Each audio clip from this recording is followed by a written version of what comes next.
What up, what up, what up?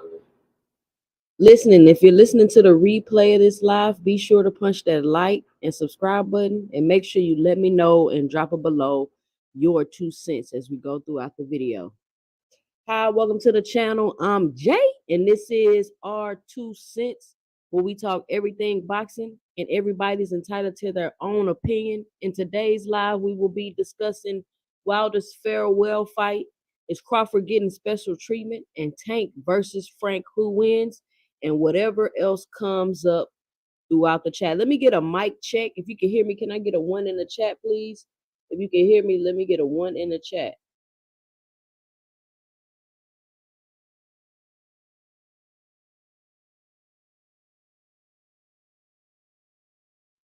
All right. So, welcome to everybody. We're to 2 cents. I'm live every Sunday at 5 p.m. This will be a quick live we're running through today because I do got some other things I need to attend to. But man, what did you all think about the Saudi card yesterday? I got a chance to watch it.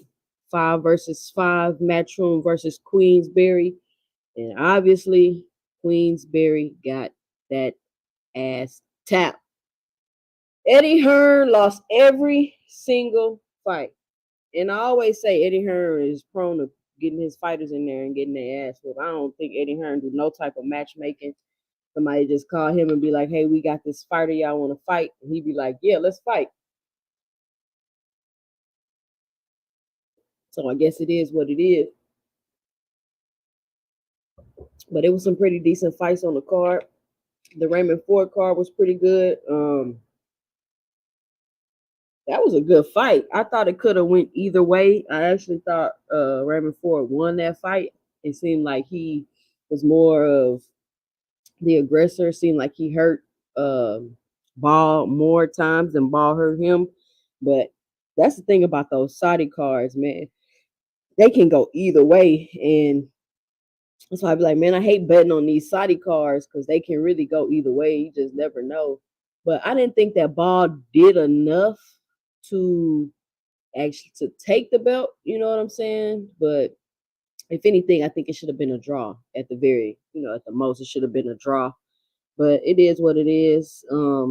He said he was about to move up to 130, so he could move up to the 130 division. And I just felt like he should have boxed more. He kind of tried to stand there and go toe to toe with Ball, and I felt like he should have just boxed and move around more instead of just making himself a target, just sitting there right in front of him.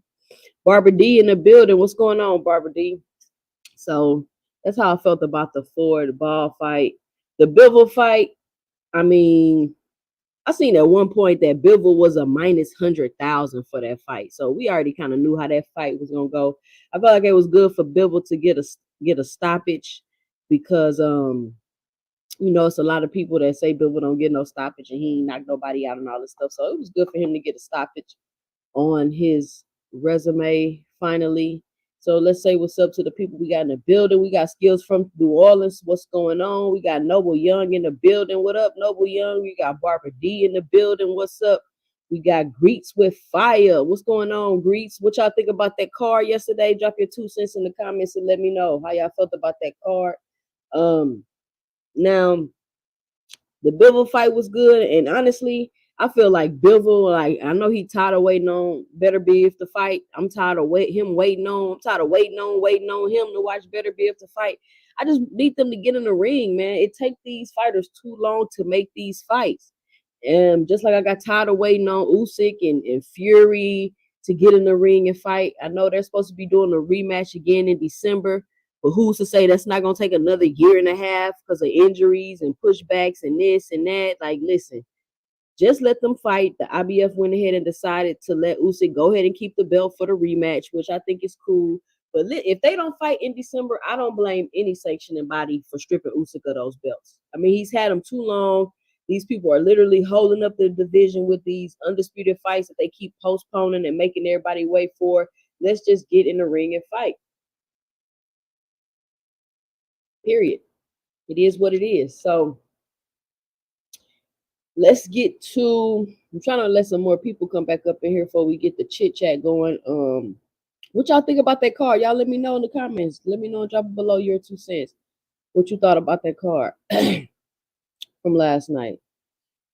I mean, I think it's a good card. I think the Saudis are putting on, they're putting on decent cards. They're not bad cards.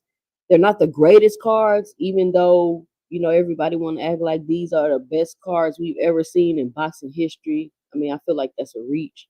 But they're putting on pretty decent cards. And again, this is just my 2 cents. The Saudis are doing a decent job. But I think what the Saudis are realizing is you just can't, quote unquote, listen to the fans, right? You just can't be like, oh, the fans want to see this, let's put it together, because this is a business and it doesn't necessarily work like that.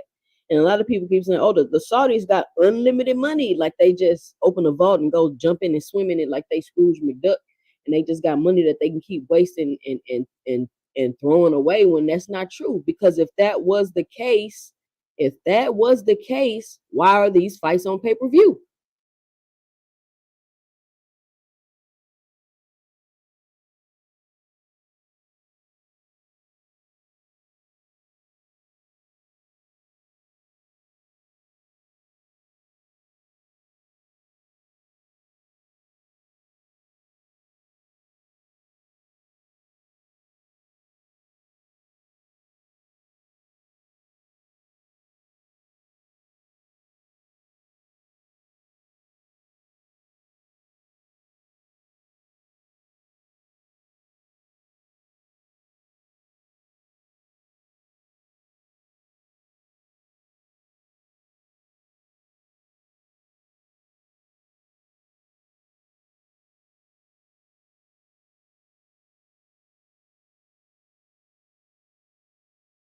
Hello, can you hear me? Press 1 in the chat if you can hear me. I think my sound just went out.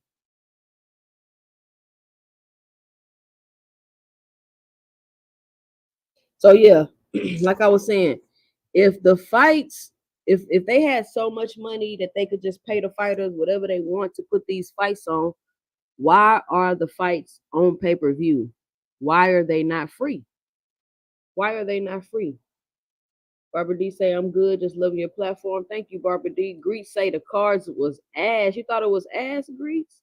He says, and that crawfish card looking worse by the day. Oh, man. I mean, it's only one fighter that dropped off the card, Greets, and that's Tim Zoo. But you know what my question is about that? My question is, one, why would they not know before they scheduled that fight with Tim Zoo and Virgil Ortiz that he wasn't going to be healed enough time to make the fight? Like, you telling me we get this close to the fight and then you're like, oh, you're not going to be healed in enough time to make the fight. What? I don't get it. It just doesn't make any sense to me. Barbara D says, to me, that card was fire, but I was a bit disappointed. Why was you disappointed, Barbara D? Because all Eddie Hearn fighters got beat up? She says, I agree. Why are the fights on pay-per-view? That's what I'm saying. If he got all this money and he don't need to make no profit, he just got money to throw away, why are the fights not free? If he doing this for the fans, if he just this great box, they got this great boxing heart and such this great boxing fan, and he wants to make sure he give the fans what they want, then give it to them for free. That's what they want. They want to see these fights for free. Give it to them for free. Flawless Mentality and B&E hosted by Dr. Mark. How's it going? Blessings to the beautiful goddess 2 Cents, my sister of Elevation fam, and the guys beautiful goddesses of the always solid 2 Cents boxing family. What's up, Flawless Mentality? Slogan 1 in the building. What's going on, y'all? What's going on? So yeah, so let's see what Grease say. Crawfish is not good for business because he doesn't sell at all as usual. I mean, Grease with fire, that's going to be a constant argument that we have to continue to have with Crawford and his fans as far as and this is why I don't want to say Crawford's not good for business, but he doesn't bring in business because why? He does not fight the fights that the public perceives to be competitive. I don't care if he can beat them or not. If we say, oh, we think Charlo could beat Crawford, fight Charlo. People will watch and pay to see the fight because we think that he can beat you regardless if you can beat him or not. Nobody thinks Madrimov is going to beat you, bro.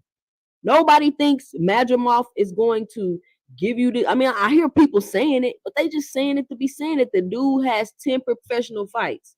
And when you say he got 10 professional fights, what they say? Oh, he got an extensive amateur background. What does that even mean? What does that mean? Because if it was somebody else coming in with a quote unquote great amateur background, y'all would not give them a pass. There's a huge difference between amateur fighting and pro boxing. Like, y'all got to be honest about this stuff. And this is why we get in a lot of positions that we get in when fighters get beat or fights don't turn out the way y'all want them to turn out. It's because people don't be honest about stuff. The guy got 10 professional fights. How is Crawford going to sell a pay-per-view when he fighting a prospect? Well, he got a belt. He got a belt. That's the next line of argument. He got a belt. He a champion. He got a belt. Okay. That doesn't make people want to see a fight because he got a belt. Tank Davis, Ryan Garcia, no belt on the line, 1.2 million pay-per-views. That belt shit don't mean what everybody keep trying to make it out to mean. Not all the time. Barbara D say Wilder got knocked out. Yeah, I mean, I can't say that. Listen, this is the thing about Wilder. We're going to talk about Wilder farewell fight. Let me run through these comments. Barbara D say these fights are becoming too damn expensive. That's what I'm saying, Barbara D. It's pay-per-view after pay-per-view after pay-per-view. People wanted to clown PBC about their pay-per-view model, saying this fight shouldn't be on pay-per-view, that fight shouldn't be on pay-per-view, it should be free. But when Turkey Al-Sheikh come in the game, making all his fights on pay-per-view, now all of a sudden he's saving boxing. But he running the same play Al Heyman ran. He running the same play Al Heyman ran, overpaying the fighters, putting the fights on pay-per-view, but he's saving boxing. But what Al Heyman was doing, he was ruining boxing. No, keep that same energy. Keep that same energy. Realistic Washington fan, what is going on? Bree say, watch how Spence outsell Crawfish by 3 times the amount. Why? Because Spence respects his fans. Crawfish thinks you should be glad to even pay to see him like he a god. He ain't SHIT.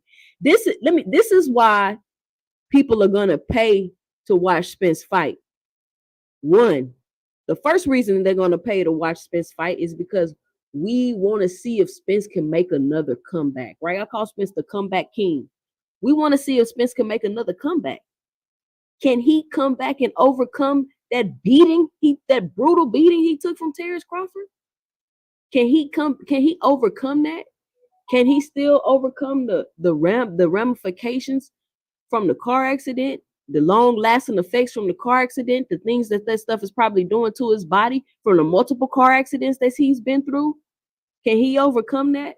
And not only do we want to see if he overcome that, he's stepping in the ring with Fundora, a person that Crawford himself called a cheat code.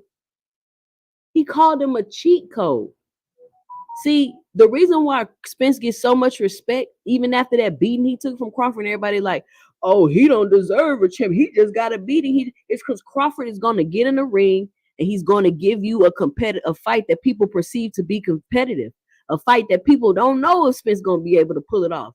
He don't know if he going to win it. He not fighting no tune-ups. And I believe Earl Spence needs a tune-up. I think it's dumb for Earl Spence to get in the ring with Fedora and not take no tune-up. I feel like, damn, you ain't learned your lesson yet.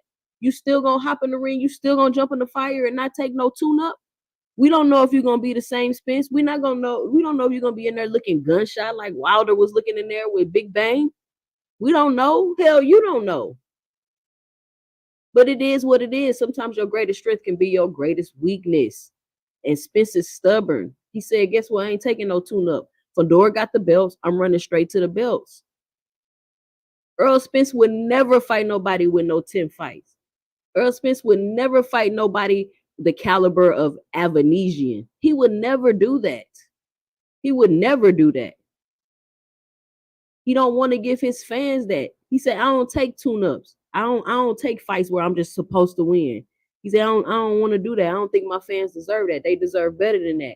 And that's why Terence Crawford doesn't sell. That's why Terence Crawford got the most stacked card you ever seen in the last decade in boxing history, allegedly. That's why Terence Crawford got the best card in boxing history, allegedly, coming up on his next fight card. Because he headlining the card fighting somebody with 10 fights.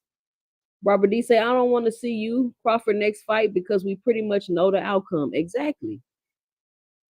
Brian King Falcon, what's going on? Vaughn in the building, what's up? Wilder got turned around like he was doing the hokey pokey. People are such hypocrites, and they should keep that same energy. They should keep that same energy. Facts 2 cents sanctioning bodies have destroyed the value of the belts. And now let's lead to this. Is Terence Crawford getting special treatment? I'm glad you brought that up, flawless mentality. Terence Crawford is damn near the mandatory for every belt in the 154 division. How? He fighting for a belt. He fighting for 2 interim belts. All this shit they got Terence Crawford doing. How are they doing that? And listen, that's cool.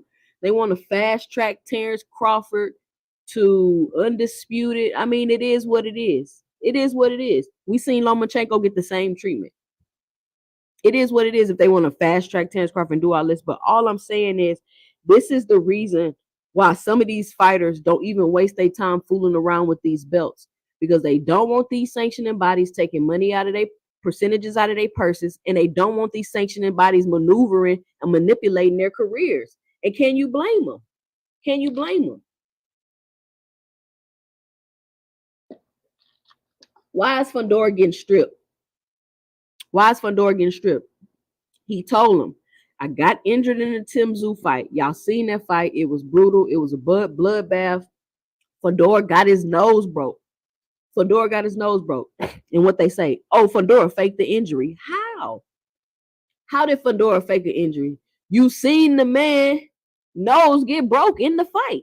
Well, it only takes 6 weeks for your nose to heal when it's broken. First of all, that's for a regular person that just walks around and wake up and go to work every day. When you're an athlete, sometimes you got to let injuries heal longer. You don't know if Fundora nose was broken 2 places, 3 places, what type of surgery he had to get. And then he has to let it heal well enough to where it's durable enough so he can get back in the ring and get punched in the face again. People want to Google how long it takes for a broken nose to heal.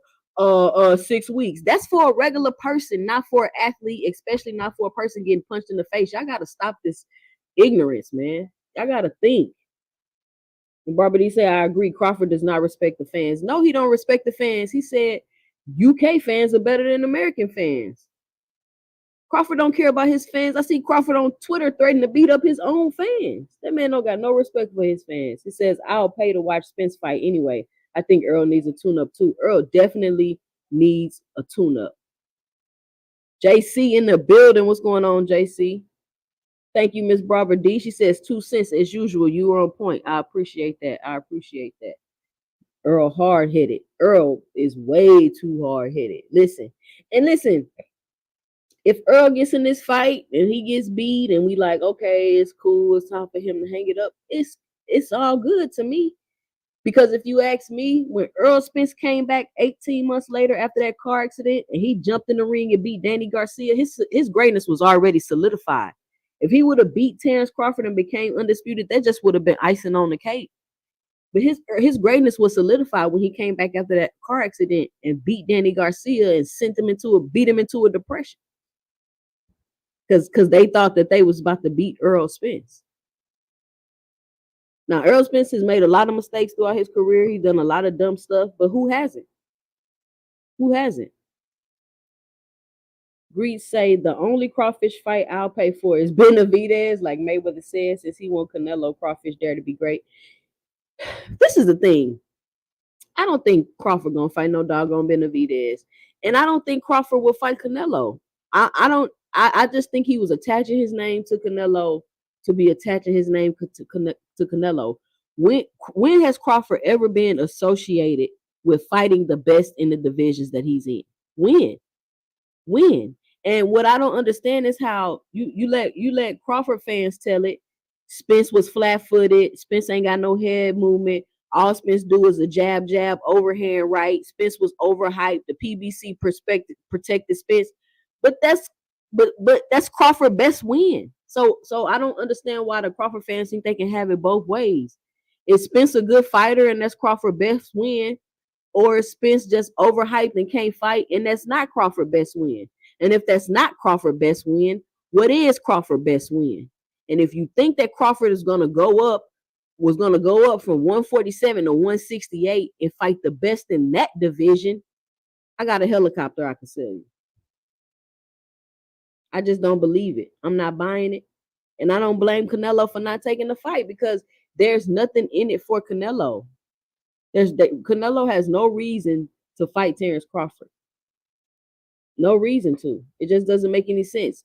He already fought Charlo and got the backlash from that. And you seen what happened when Charlo went up there and felt that power. He was like, I'm good on this. I'm absolutely good on this. Robert D say, yes, he's getting special treatment and he won't drop the welterweight division. And that's another thing, Miss Barbara D. I'm glad you brought that up. How does Crawford still have the belts at 147? Why, y'all? Why does he still have the belts at 147? Could somebody please write in the chat, or let me drop the link because I can't really understand why Terence Crawford still got the belts at 147. Like why are they allowing that? Somebody let me know. It's time for Wilder to retire. He did the Zab chicken leg and got KO'd. I say ban the WBO. They are foul. Wilder doesn't have a chin or legs to keep him standing. He says that's the one thing I wish Earl would have learned from the Crawford fight, proper preparation. It seems like Earl don't learn from his mistakes, man. We finna get Canelo Crawford next. Yes, per Turkey Al-Sheikh. How are we gonna get Canelo Crawford next when Canelo say he don't want to fight Terence Crawford? Crawford moves strategically. He not gonna fight a real challenge. It's sad he fighting dude who barely got 10 fights in, but folks gonna hype him up like it's a real challenge. Yes, they are. Kyle, welcome to the show.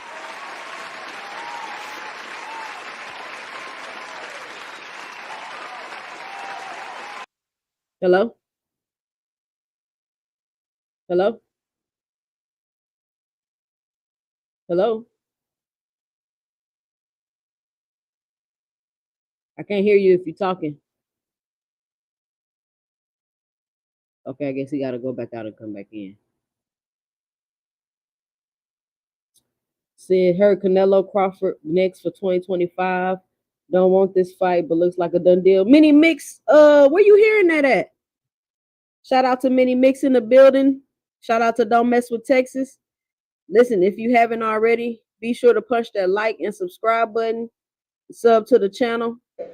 And you feeling like you can't go backwards, you got to step up the competition, and then at the same time feeling like you need 10, 15, $20 million. Nobody wants to fight Crawford though. In a rough spot. Everybody's afraid to fight Crawford.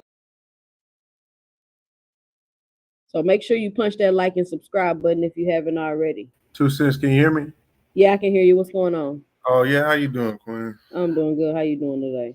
I'm doing all right. Yeah, man. What's the topic of discussion, man? If you don't mind recapping just a little bit. Oh man, we just talking about this Wilder fight.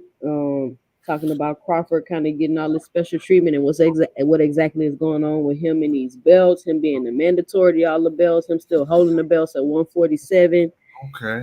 Okay, man. Well, to start it off with Wilder, I mean, look, man, I'm gonna go back to Tyson Fury, the second fight when they got rid of Mark Breland. I'm also when I was on we was on Pull Counter. Remember when he asked me what I think about Malik Scott, and I was saying that I don't.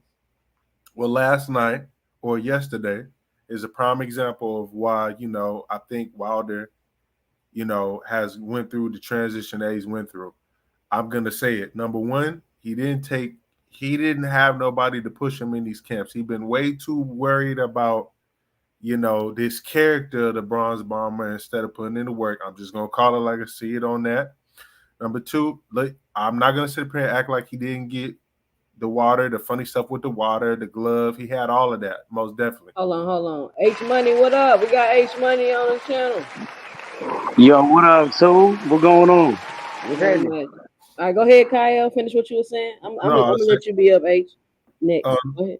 No, and then I think so. If I had to break it down, it's the Mark Breland thing. You're not having people push you in the camp. You know what I'm saying? Yes, Tyson Fury cheated. I'm not diminishing that or trying to act like it's not a factor. You got the 50. Y'all went to court. You could have chose to take the money or fight him again. You fought him again. You destroyed Helenius after that. You boxed Anthony Parker.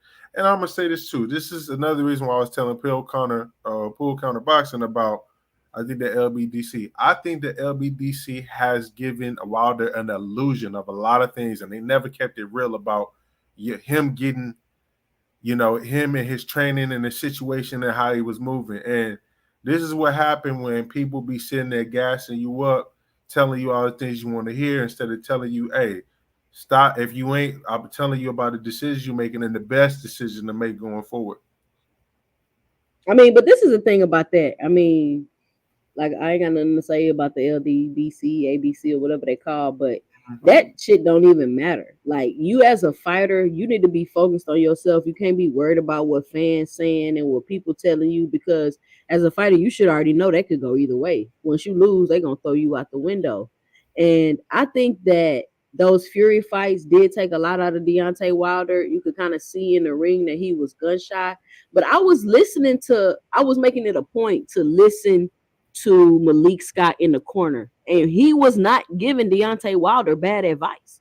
I was listening to what he was saying. He was telling Deontay, okay, boom, let the two go, because it's a southpaw. Boom, let the two go, is right there. Come with the one, come with a three. He was telling him what to do, but Wilder was just in there focusing on landing that right hand, and it also looked like he was afraid to get countered, like he was afraid to get hit. But I mean, I don't think Wilder had anything else left to prove in the sport. What I don't like is how everybody like, oh, he could never box. He never had no skill. I mean, we already knew that. Nobody watched Wilder to see him box. We watched him to get in the ring to see him knock somebody out and knockout. So the fact that y'all keep saying he couldn't box, like, we already knew that. And he's damn near 40 years old. He went through those 3 wars with Fury. Like, it just is what it is. Everything got to come to an end. H Money, what's up? What's your 2 cents? What you got on it? I feel like Deontay Wilder is washed up. I believe he was washed up in his last fight against Joseph Parker. He got his ass whooped in that fight too. It wasn't even close. You dig what I'm saying? Deontay Wilder got knocked the fuck out last night. You know what I'm saying? And this is not the first time. This is the third time that he been knocked out. I feel like he washed up, put a fork in him. He's finished. He's done. You know what I mean? It's time for retirement, Deontay Wilder. You know what I Yeah. mean? Yeah, that's how I feel. That's how I feel. I mean, that's yeah. I mean, I could agree. Like listen, guys, he's 40. He's at the end of his career. He probably wants to make some dollars off his name because a lot of people want to sit here and act like when he was in his prime, people was jumping at a chance to fight him. They No, I wasn't. think everybody was ducking him. They Everybody was wasn't. ducking him. Everybody They was Nah, I wasn't. don't believe everybody was ducking him. That's a lie. Whoa. You don't think everybody was ducking him? Nobody Hey, was jumping to fight Hell Deontay nah. Wilder. Anthony Hell Joshua was nah. ducking. Didn't Anthony the zone? Joshua was ducking him. Didn't That's all that matters. yeah, but didn't the zone Anthony Joshua and them guys offer him $120 million But to go fight Joshua, and he turned it down. And Wilder, let me finish. Let me just finish real quick because Okay. Wilder, he said that he bet on himself. That's why he didn't take that offer, $120 million. He said, I bet on myself, so I went to go fight Fury again, and he ended up losing. He bet on himself and he lost. I ain't hear that. I gotta look through some research. Okay, I do remember that, but here's the whole thing about that. We don't know the stipulations of the contract, and we don't know when exactly he was going to be allowed to fight Joshua. Because from what I was hearing, it wasn't a clear-cut contract.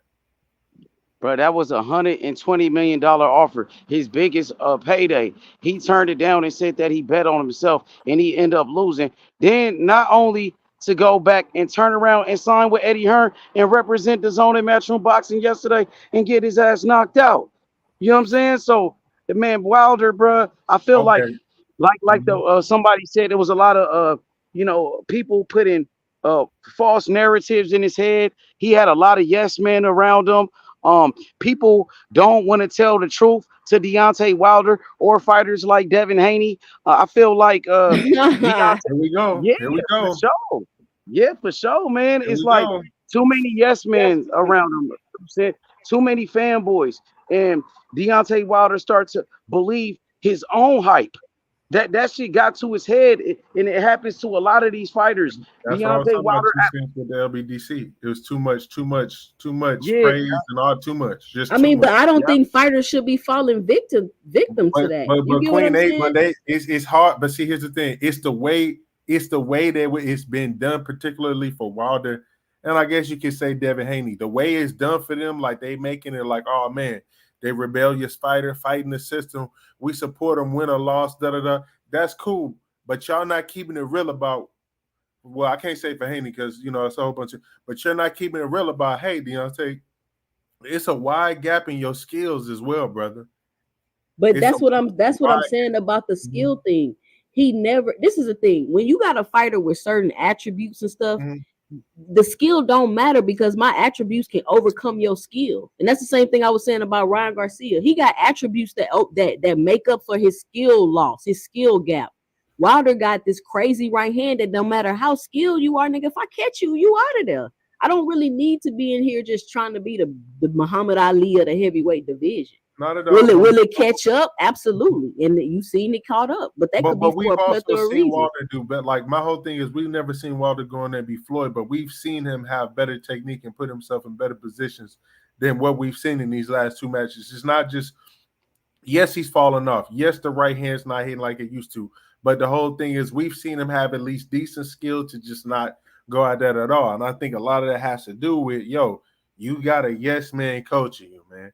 Yeah, he may know some certain things to say. He just not the type of trainer that you need to push you.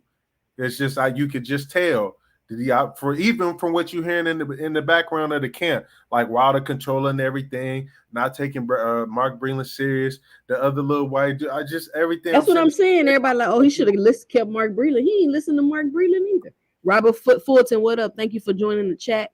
Make sure you punch that like and subscribe button if you haven't already subscribed to the channel. And it's okay. Look, to go with H Money said, and sorry, cut him off or whatever. Wilder may be done at this point. I think it's pretty much, it's a 90% chance. You got to go ahead you know what I mean, chalk it up, get a check, do whatever you do. That's okay. But this could have been extended a little bit more. But hey, things happen. It is what it is at this point. Yeah, I mean, It is it what is it what is. it is. It is what it is. He out of there. He never progressed or improved his skill for more longevity in the business, and it is what it is. That's okay. He all right with that. We all right with that. He made him some bread. He ain't got to get in the ring no more if he don't want to, like he been saying the last three fights. And I think once a fighter get to that point, like it's just kind of hard to have that same like grit and mentality that you once had before, because like shit, I don't really even need to do this. True. I mean, and going back to what you're saying with the Terence Crawford, as far as like the Terence Crawford and the Canelo situation, look, man, at this point, it's become very apparent that Crawford's in a dead zone in his career. I felt like What he you just, mean? this is what I feel. He just fought Errol Spence. He won the fight. They supposed to do the rematch. He moves up, which cancels the contract. Errol Spence is fighting for Endora. Terence Crawford is fighting. What's the dude name again? Do a lot of people even know? No disrespect. Madrimal. Okay, is he anybody, or before I To me, He I is a don't. champion.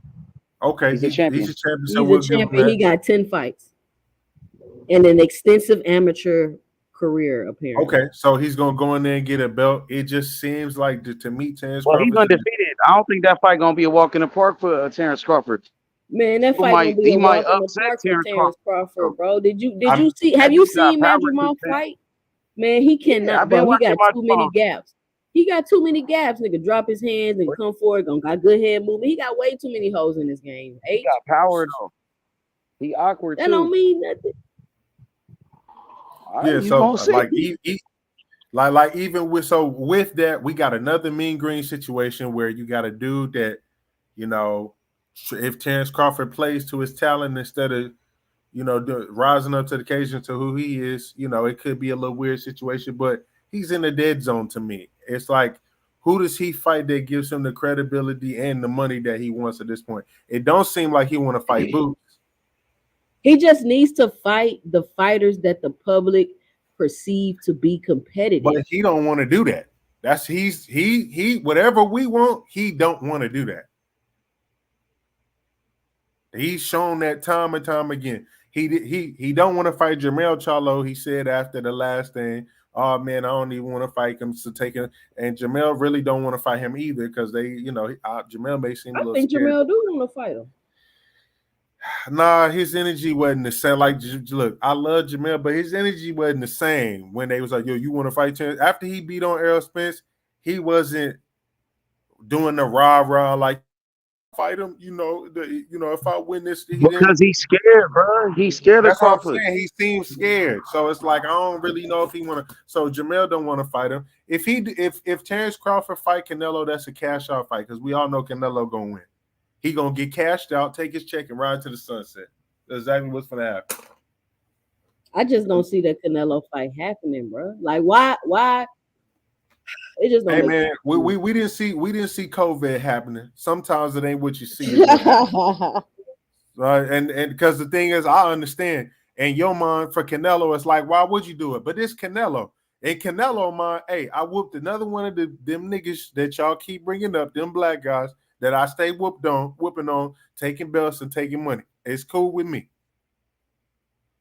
And then if everybody come with an excuse, oh well, that's who y'all wanted. And then if somebody we really want you to fight David Benavidez, he gonna come up with another excuse. Oh man, I couldn't fight David. Blah blah blah blah blah. We sent David a contract. He didn't. You know how they do, man. They do the same shit. They say the same shit, man. They be lining people up for when they want to fight them. Yeah. That's what I'm saying. But H, what's up with Crawford still holding on to these belts at 47? What you think about that? I feel like he's just holding up the division. He just wasting people's times and stuff like that. Terence Crawford, he's fighting at 154 pounds, so there's no point of Crawford holding on to those belts at 147. I feel like he's just being real petty at this I point. mean, That's all. why they even letting him get away? This is the thing, like, why the sanctioning bodies even letting him get away with that? That's what I don't I'm not understand. sure. I ain't, but to be honest, maybe just to you know, because it's Crawford. and they want a fighter of that magnitude to hold on to their titles just because it's Terence Crawford. I think that's what it is.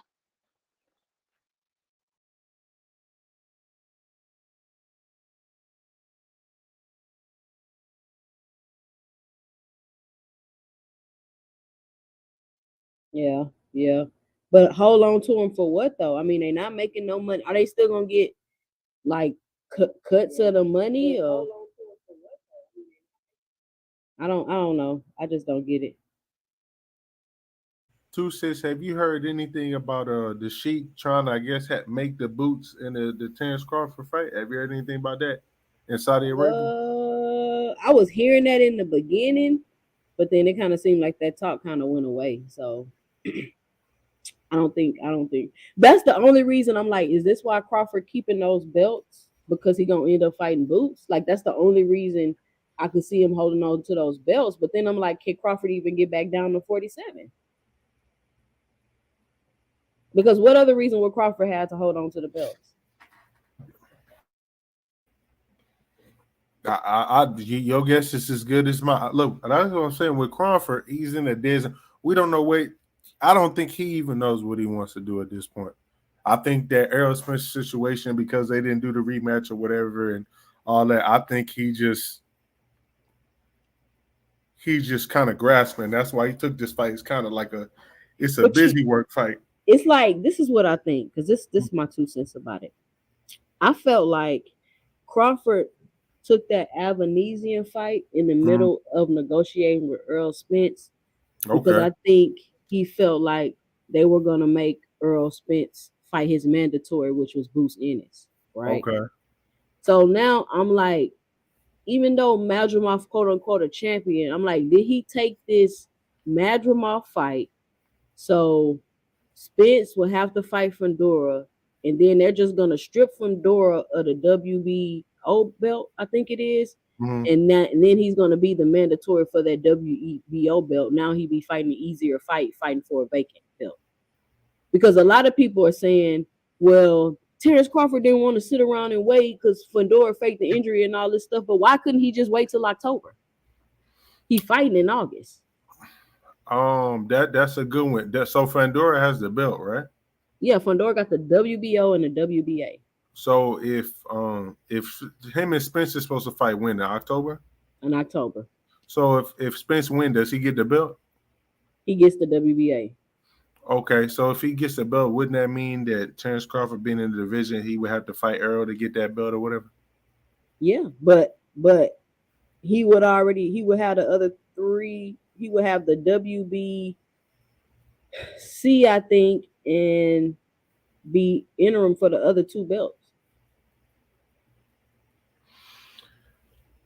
I mean, maybe this could be PBC's way of trying to have them fight in another weight division to make it meaningful. I could see that. That way it's like, oh, we're not just fighting 154 just because of the rematch. It's like, nah, Errol Spence got him up. He got a fight in. He looked better. He's at a better weight. Okay, let's do the rematch. Ray Davis, what's going on? Salute. Hey, y'all, listen, make sure you punch that like and subscribe button, and feel free to just drop a cash app on your girl real quick. You know what I'm saying? Help support the channel. It's not free to run this channel, man. You got to have StreamYard, editing software, and things like that. And as you can see, my channel is not monetized yet. So just feel free to drop a cash app if you find it in your heart, too. Let's see. Robert D say, too many damn shenanigans and corruption in the sport. So what you think about the Saudis? And this is what I was saying too before you came on. We was talking about the Saudis. Band up in the building. What's going on, band up? And about how, they're putting on these cards, and they're supposed to be the greatest cars and this and that, and they have all this money to give the fans what they want, to put on the fights they fans want. And I just had the question, like, if they wanted to give the fans what they want, they wanted to give the fans the fight that they want, and they have all this money, why are the fights on pay-per-view? I mean, look, I think we should all understand this about the Saudis. What the Saudis are doing, this is called geopolitics. Oh, yeah, you did say that on that was just right. what Yeah. they're trying to get attention, right? Because it's like, look, if you a nation and you getting money and you doing all these things, it's like, okay, the next thing is you want to be able to bring some entertainment. You want to be able to get who's who, have Floyd come there, boxers, basketball players. You want to get as much attention so people can do what? Oh man, that country's doing it big. They having matches, people getting paid more than it. They're bringing a lot of attention. And as far as the pay per view, I mean, they're gonna put their money behind it, but they still gonna try to make some money back, right? You know what I'm saying? What? But they what you mean? They got unlimited money. They got unlimited funds. What they I mean need to pay for? that sounds good. They do got a lot. Look, they do got a lot of money. That sounds good, but the reality of it is they're gonna try to make something back. And I think that look, they can make the fights that we want to see. The whole thing about it is also, I think that we also have to understand that the networks are also involved. And it's not just about the money. That's always been the biggest undertone, the elephant in the room. Oh, it's about the money. This network don't. No, that's not it. These networks, these boxing promoters, whatever, they're hiding their fighters from ass whoopings as well. Yeah, Andre Noble, what up? And I did say Turkey Al Sheik was going to expose that because once the money is available and you start seeing these fighters still don't want to fight each other, Yeah, i.e. Boots and Crawford, then you're straight up. going to be like, hey, you know what I'm saying? What's up with that? What's up with that? They willing to pay you whatever it is you want and this and that. And what let me address this. Mini Mill Zycon bots. Why does Rick Glazier shit on PBC and Al Heyman so much? Mini Mill, I don't know, but I've literally started responding to him on Twitter because he's such a troll. And it's like ever since I legitimately got really, really deep into boxing, this man has been saying PBC is going out of business. Like literally every month, PBC is going out of business. And I don't know what the obsession with him and PBC going out of business is. I don't know why he cares so much. Like, I really don't get it. Like, he is obsessed with these people going out of business. It's crazy to me. We got Coach Eddie in the building. What's going on, Coach Eddie? Hey, thank you very much. Salute, got about to say good afternoon, but good evening, man. It's been a long day and a long night. Yeah, I enjoyed the show last night. I enjoyed all the boxing matches last night. They was only one I didn't really enjoy. Wilder, I thought he was gonna do better than he did, man. He really, I thought he did all right. man, he got smoked, man. And I wanted Wilder to win. You know what I'm saying? He got decimated. I think we was Wilder would win. I want him to win bad. You know what I'm saying? Because he Yeah. needed it. And I don't wish know. he would have retired on the win. That would have been good for him. But you know what? He was getting something with that, right? He was finally getting his timing down a little bit. Yeah, but it was, to me, it was sad to see a guy, and I know where he at. I know where he at. You know what I'm saying? He was really kind of, to me, he was waiting to get knocked out. It's kind of like he knew he wasn't gonna win. He didn't have the same confidence. Body language wasn't there. The power, the right hand, the power is just went away. He has nowhere near the same power we had 5 years ago, and that's because the way he throwing his punches now. He's too tentative. He was really he was fearful, to be honest. I'm gonna call it out, not afraid of like scared to get in the ring, Like but shy. just know that when he gets hit, he knows he's going down because his balance is gone, man. Deontay Wilder, he's permanently he's permanently damaged. Yeah. And Yeah. I've been, and I can say that I can look at him before the fight even started. I've been around boxing my whole entire life, and I know a damaged fighter when I see one. The one thing you want to look at is the legs. He has no balance at all, and he Him and can't Quinn, move. what's going on? Yeah, his So do legs are you stiff. think that's because the Fury fights, or you just think the wear and tear? Just Because he everything. really He didn't been. take a lot of damage throughout his career. Well, it don't matter. I mean, one time you can get hit one time and it can screw you up. It don't take just like, you don't have to have like miles and miles on. You can literally just take one shot and get screwed up. And you also got to remember, Wilder learned on the job, so he took a lot of. It ain't the fights it's not the fights that mess you up. It's the training that mess. You taking a whole lot more punches in the gym than you do in the fight. And Wilder, coming from an inexperienced background, he started boxing. He was 20 years old. Wilder took a lot of punches inside the boxing gym because, like I say, he was learning on the job. That's why his first 35, 38 fights, they weren't really against top contenders because they know he was still learning on the job. So they didn't put him in there with anybody that that was really, really dangerous, that was really going to threaten him. That's good. That's what you're supposed to do with a boxer. You know what I'm saying? At the end of the day, the guy made millions and millions of dollars. He's a multi-millionaire. And that's what it's all about at the end of the day. Boxing is about getting in and making money and making as much money as you can while you can. Because when you're done, it just on to the next. So, hey, he accomplished that goal right there. So I got to take my hat off to him for that. Shout out to Ray Davis for the $2 in the Cash App. Appreciate it, Ray. But yeah, I mean, it is what it is. Like Wilder 40, we already knew he wasn't gonna be the same after those 3 Fury fights. I mean, I don't know. I don't know why people are acting like this is some great vindication of how horrible of a fighter Wilder was. Like, it's just over with for him. His time is up, and it's just the end. We just gonna move on. There's no need to shit on him in his whole career because he's at the end of his career. Like, I don't get it. But I mean, that just stop to jump. Sorry to jump in 2 cents.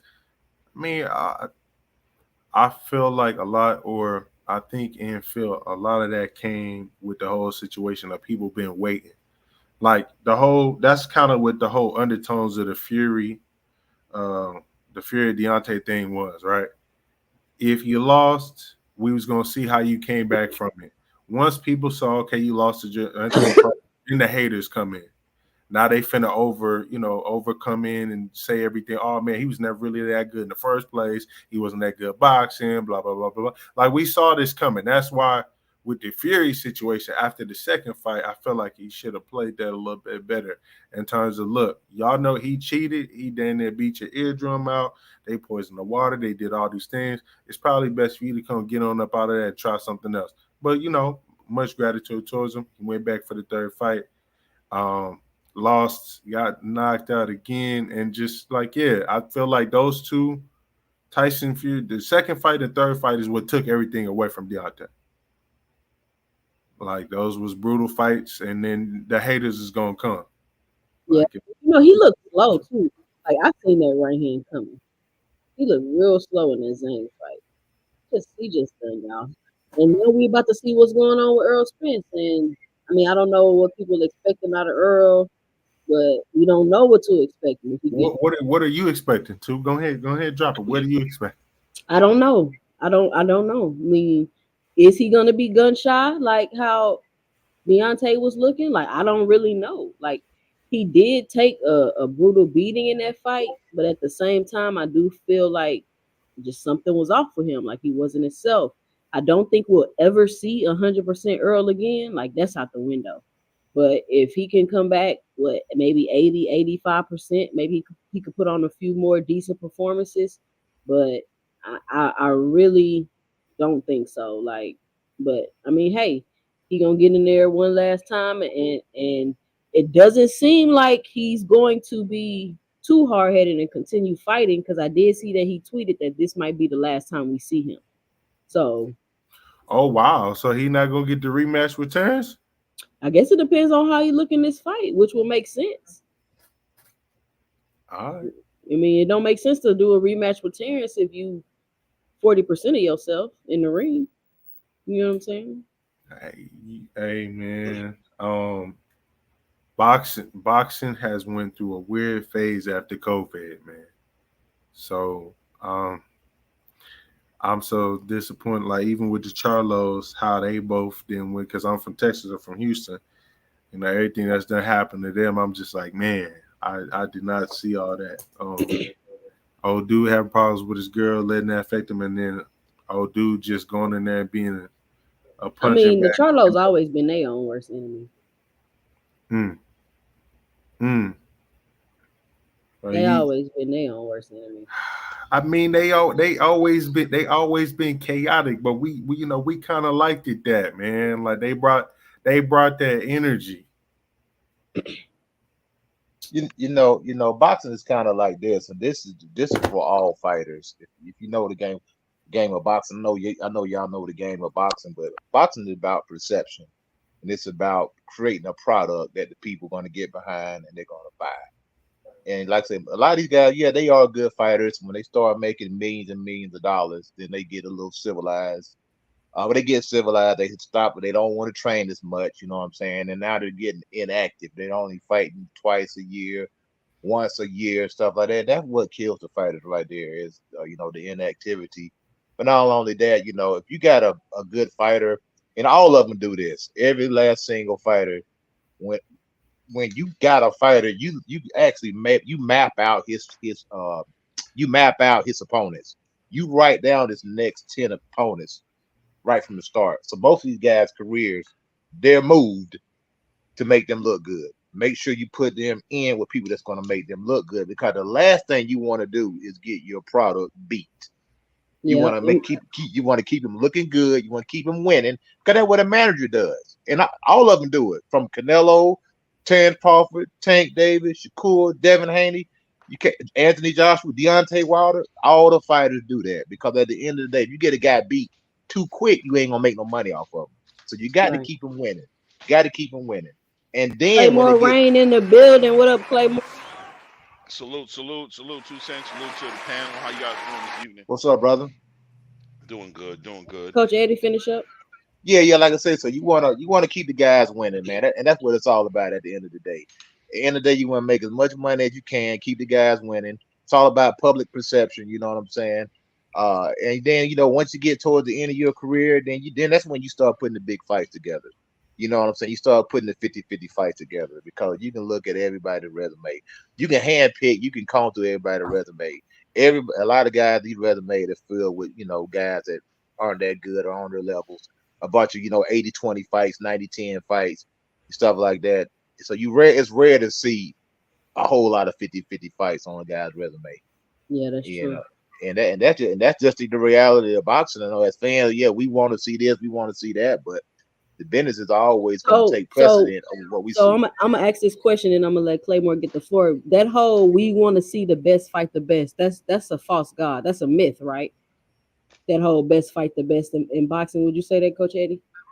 What the thing about we don't actually know who the best is. It's all about perception.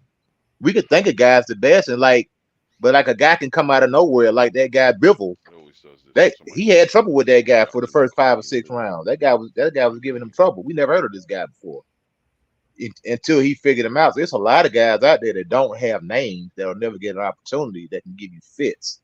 You know what I'm saying? Because it's boxing at the end of the day. It's a guy with two hands and two fists. You know what I'm saying? And anything can happen in the sport of boxing. You know what I'm saying? The apple cart gets upset all the time. So you don't Yep. know who the best is. At the end of the day. What up, Claymore? What you got for us? What's your 2 cents on the topic? I don't know how long you've been listening. Well, first of all, can you hear me? Yeah, I can hear you. Okay, perfect. Yeah, you guys were talking about Deontay. You know what I'm saying, and kind of like what's the mystical thing behind Deontay as far as the criticism he's receiving, or what fans are saying or not saying. First of all, Deontay's been great for boxing. You know what I'm saying? Big knockouts, exciting fighter. You know what I mean? But I think what you guys witnessed last night with Deontay Wilder was just a lack of development, right?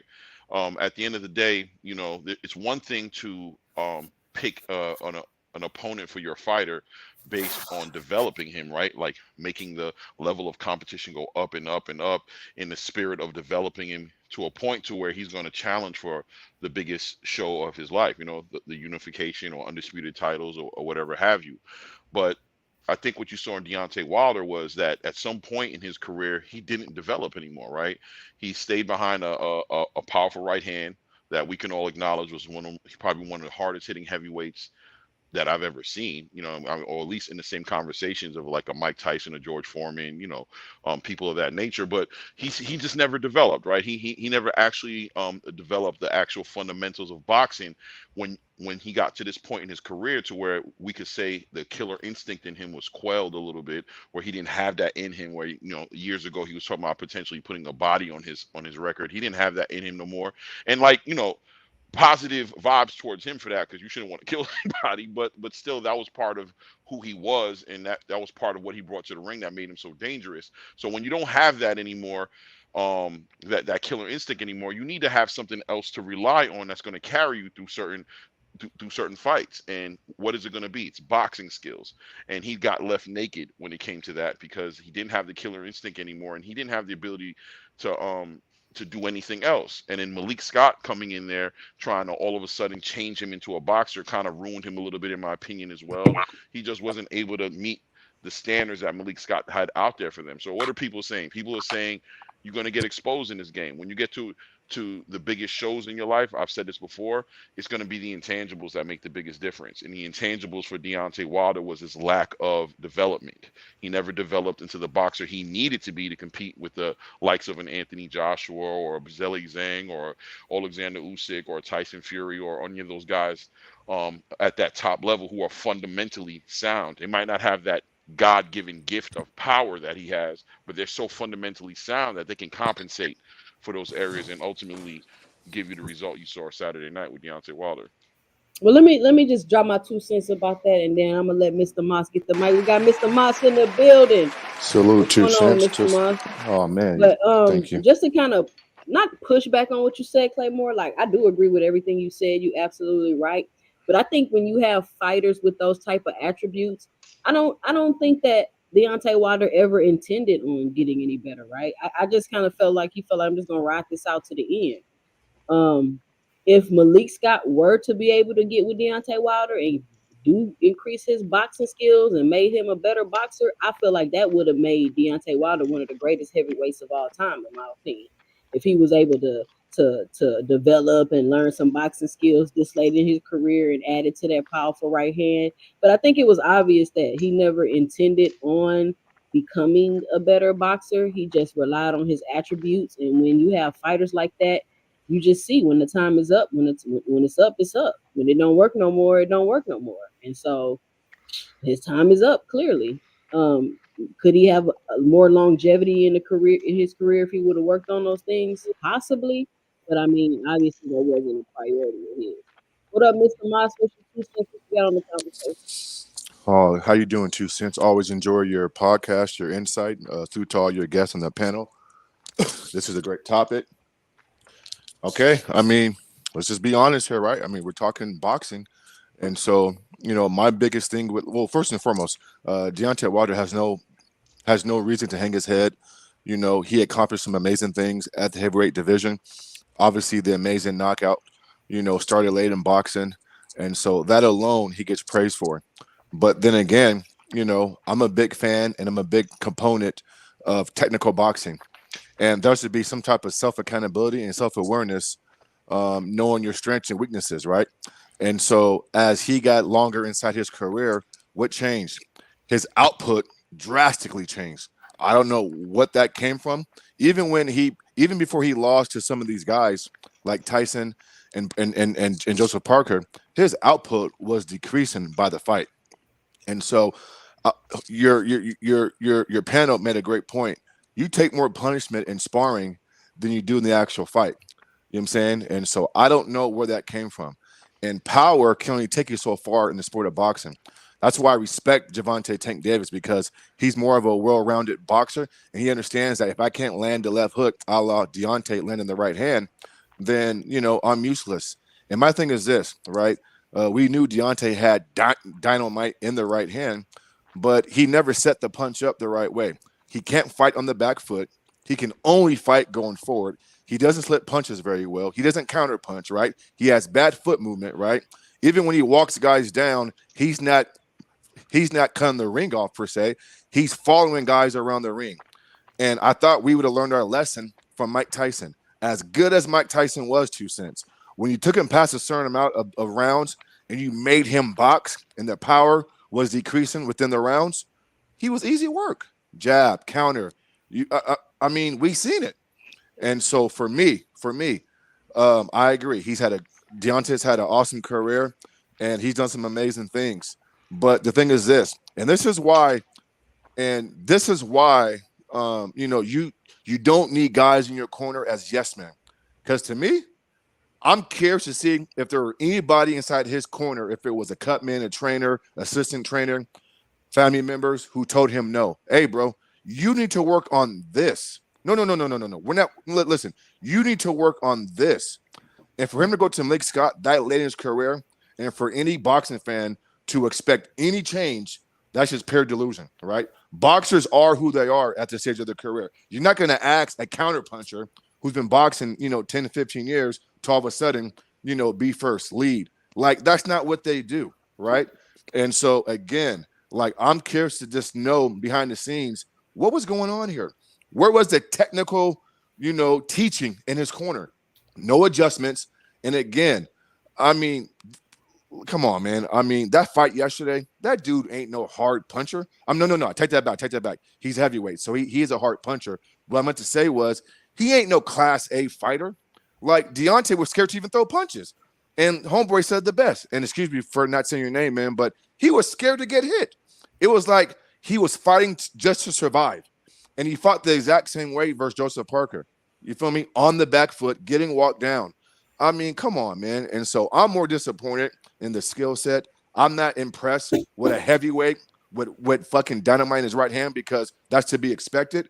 I'm going to judge you. Listen, that's why there's an old saying from Roger Mayweather, rest his soul in peace. Skills really does pay the bills in boxing. Your power can only take you so far in the sport of boxing. There's going to come a day or a night where the lights are brightest and a fighter across from you is going to take away your best attribute. What's your counter? What can you do other than land a right hand, let alone, Miss Lady and fellas? He doesn't even set the right hand up properly. Like, even though he was getting knockouts, do we all agree that we saw flaws in his skill set even when he was knocking guys out? He can't even set the right hand. And so for me, let me land it right here. I'm not knocking him because he's had a great career, but we need to get in the habit of being honest with our boxers. And listen, it's on us as real boxing analysts who love the sport of boxing to be honest.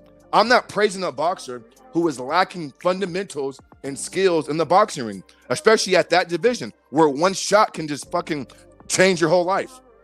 And so, last point, 2 cents. I agree. I don't think he's taking a lot of punishment, but those Tyson Fury fights and the way he got hit, I mean, that's the equivalent of like 10 fights getting beat up, because he got his ass beat versus Tyson Fury. You feel me? And I know that some people say there's a glove controversy. What's not? That's cool. But there's always going to be a technical skill gap between him and other fighters. And so if you're Deontay Wilder, take your money, enjoy your family. I hope your faculties are still okay.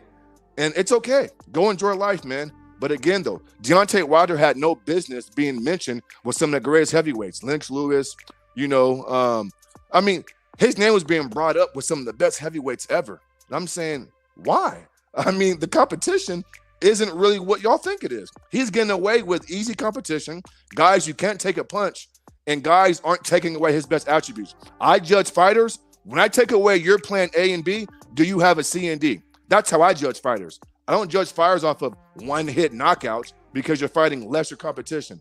And so, listen, I respect Deontay as a man. I think he's a great man, and I love how he carries himself. When he was the world champion, he did it with grace and mercy, and I appreciate that. But from a boxing standpoint, no, I don't like his style.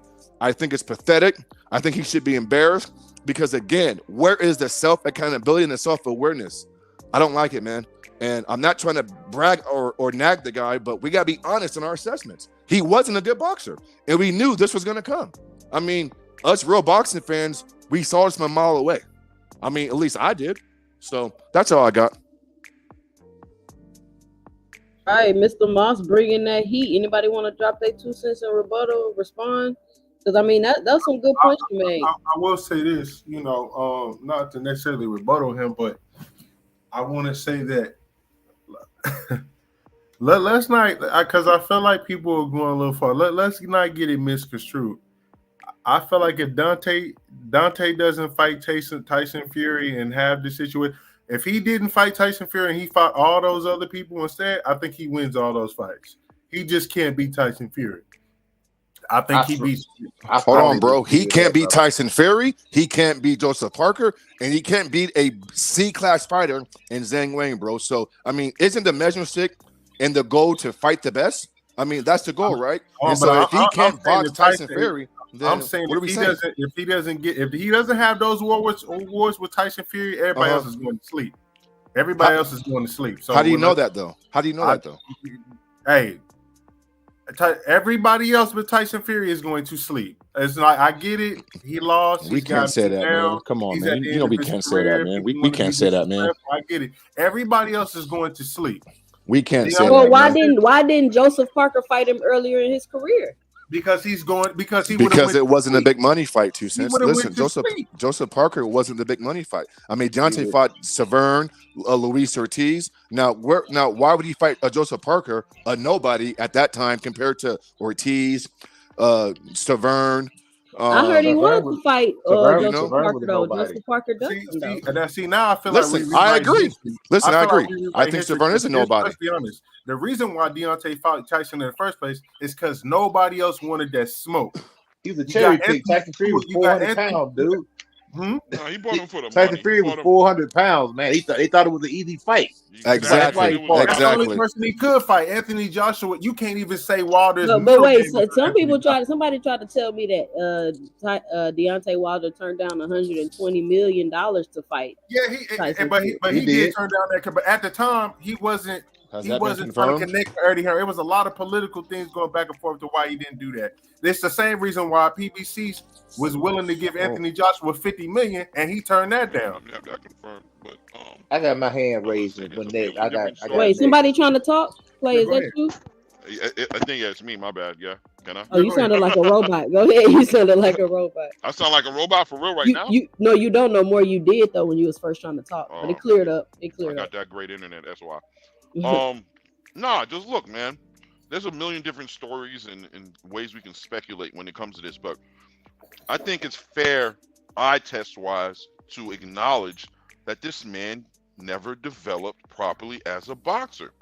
No, and we can make all the assumptions and excuses we want, but I know for myself as a boxing fan who's been watching boxing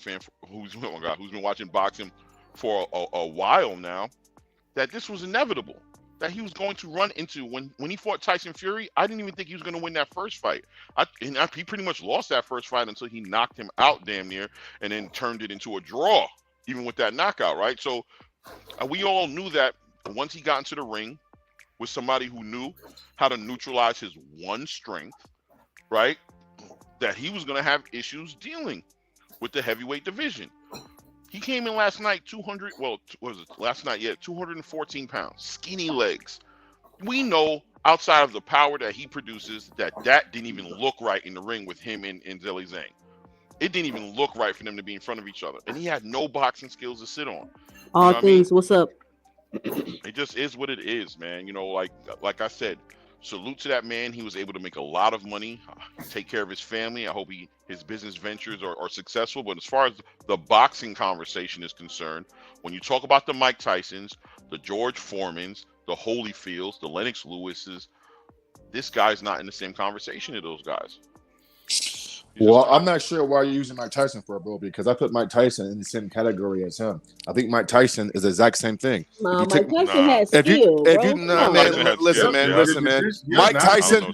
I love it. Let's get it. Yeah. Mike Tyson in every big fight got his ass kicked. When he fought real boxers, he could not adjust and got his ass kicked. But that's many factors that played into that man. Listen, his pedigree. All boxers go through things, you guys. Hold on. Listen. His pedigree was customado. He was taught ever since he was 13 years old.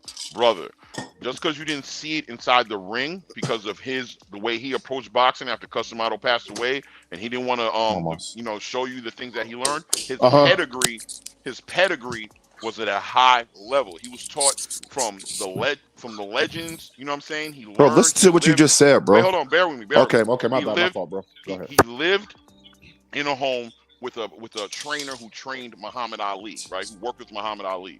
He could not be a good boxer. This is different conversation when we talk about Deontay, who literally didn't have the schooling. He didn't have the development, right? He literally didn't have it. So no, Mike Tyson's Oh, not man. in the same conversation Deontay Yes, he Wilder is. is. Hold on, Okay, so let let me me go, get bro. that. Let me Hold go, on, bro, brother. Hold please. on. Okay, No, go ahead, come man. on, brother. Go ahead, man. Now, hold on. Now check this out. Reason why I'm gonna piggyback off that. First of all, Lennox Lewis and Holyfield, they're on a different stratosphere than anybody that Deontay Wilder's ever faced. You talking about two Olympians, well-schooled fighters. Who Lennox Lewis arguably is the best heavyweight in the past 40 years. Hey, if you go back and you look at his resume, he fought everybody. He beat everybody. He lost to some fighters, but Mm-hmm. he was a good fighter, man. Holyfield, another good fighter. Now go back to the Deontay Wilder. Why? If you go back and you look at go to Box Rec, it's a magical thing called Box Rec. Yeah. Deontay, his first 38 fights, Deontay with 36 fights, he was fighting people that was unranked and people that were ranked 300 and 400 in the world. His first top 40 fight, well, I think was like fight number 37. He fought somebody that was actually ranked higher than 50 in the world. So his resume is filled up with guys that were ranked 200, 300, 350 in the world. These guys weren't that good, man, that he was knocking out. So when he stepped up, you know what I'm saying, his lack of skills, it showed up. And I mean, at the end of the day, we would have found this if he would have fought Alexander Povetkin. I know Alexander Povetkin is pop dirty, but if that fight would have came through, we would have found this out about 10 years ago. And I agree. Alexander Povetkin would have knocked him out. I agree. He would have knocked out Deontay Wilder because Deontay Wilder always get hurt with short punches. He can't fight on the inside. And he's No, been on that's Bambi true. legs a couple Hold of times. on. A school teacher by the name of John Molina, go back and watch that fight. A school teacher almost knocked Deontay Wilder out with short punches. Short punches is Deontay Wilder's kryptonite. Can't fight on the inside. Okay, so all due respect, so let me just kind of push back on some things you guys just said, okay? What good is the training from Casamato and all these guys if you're not using it inside the ring? The guy who talked before you said that Mike Tyson had all these trainings and whatnot, but he wasn't able to use it inside the ring. So I don't care about any of that. If you can implement it inside your personal skill set, who cares? Because again, I'm just comparing what happened. When Tyson was knocking out everybody, right? He was a big bad wolf. And my point is this: if you took Tyson in deep waters and made Mike Tyson box, you can beat him, and he got beat. All of his big fights, he got his ass kicked. I saw Mike Tyson quit on the stool before. And so that's where I draw the comparisons from with Deontay Wilder. I'm not comparing the But competition Mike because Tyson literally has admitted at that point in his career he was just Exactly. fighting for money. okay, He literally has but 2 admitted cents. But 2 cents. Every And don't boxer. forget, he was shorter. He was shorter and smaller than everybody. Excuse, before. bro. He just Excuses. did- No excuses. No excuses. What bro. I'm saying. Because guess hold what, up. bro? You just cut me off, bro. Listen, Let me go, man. My bad. I'm finished yet. Right. Go ahead. Bro. Why are you using height for when Deontay Wilder at his height and a lot of his fights was the taller guy? Nobody Not used the making excuses excuse. for Deontay. No, I know. But if you use Mike Tyson's 5'10" height or 5'11" height as a disadvantage, then we have to give Deontay Wilder an advantage for his 6'5", 6'7" frame. That's first of all. Second of all is this. But he was coming in We 50 pounds lighter than everybody. That's it, bro. Bro. Again, that's on Deontay Wilder. You can't Listen, evaluate come these on. things like they don't matter. These things. You guys, matter. listen. You guys, when you guys spoke, I didn't butt in. I mean, I'm almost done here. Do your Go thing, ahead, bro. Everything you guys are saying, I agree with to a certain extent. All I'm saying is this. It's on the individual boxer to address those certain deficiencies, right? If Deontay comes in at 214, that's not Tyson Fury's fault. That's on Deontay Wilder. Put some weight on, right? And the thing is this, man. And again, the thing is this. We cannot give Deontay Wilder a pass when the skill set, and also too, we act like Mike Tyson is the only guy who dealt with personal issues. I mean, we've seen boxers in the past deal with personal issues, guys getting killed in their family, domestic issues, blah, blah, blah. But one thing we know is this: when the lights get brightest, right, not sparring, and you're at the MGM Grand in Las Vegas, Nevada, your job is to perform under the lights. And so I don't care what Mike Tyson went through. He signed the contract to fight these guys, and he got his fucking ass kicked in some of his most biggest fights.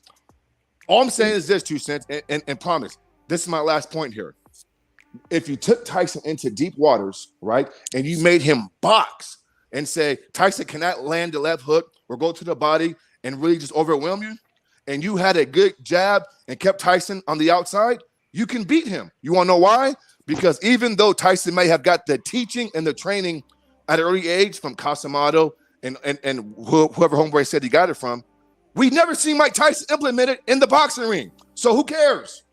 I'm talking about when the lights shine the brightest, can you do what you do best when I take away your best attribute? And Mike Tyson and Deontay Wilder, the answer is fuck no. They get their ass kicked. Like, what's the debate here, man? Where we All right, arguing hold on. Melvin Air Podcast, Hill of the Teacher. What's going on? Thank y'all for joining the chat today. Make sure you punch that like and subscribe button if you haven't already.